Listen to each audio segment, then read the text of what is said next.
This video demonstrates how to calibrate your T6000. You will need to calibrate your printer every time new media is installed. To do a calibrate, press the pause key to place the printer offline. Press the right arrow key to highlight the calibrate icon and then press the enter key.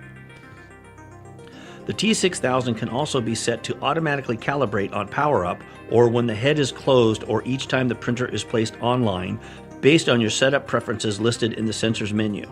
First, you will need to identify the features of the media that will be used. This could be the liner between labels, a black mark on the underside of the label, or a notch or hole within the label. Depending on the media gap type, the media sensing menu and positions of the sensor will likely need to be changed. When loading black mark media, move black media sensor under the media. Adjust the outboard sensor to the edge. Close the deck and set the menu to adjust for black marks. The sensor menu can be found under Setting, Sensors.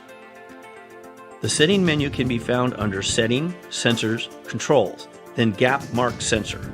If your media has a liner gap between die-cut labels or hole or notch, select Gap.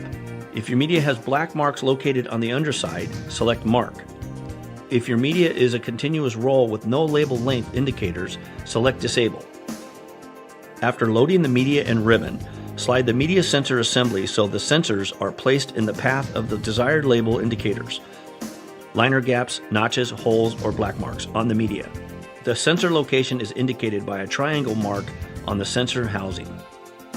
Note, the 4-inch model has one sensor assembly that detects gaps and black marks, while the 6-inch model has two separate sensor assemblies. An inboard assembly for detecting only gaps, holes, and notches, and the outboard for detecting only black marks. You are now ready to calibrate the printer. Press the enter key on the calibrate icon to begin calibration. If the calibration is successful, the sensed distance will be displayed.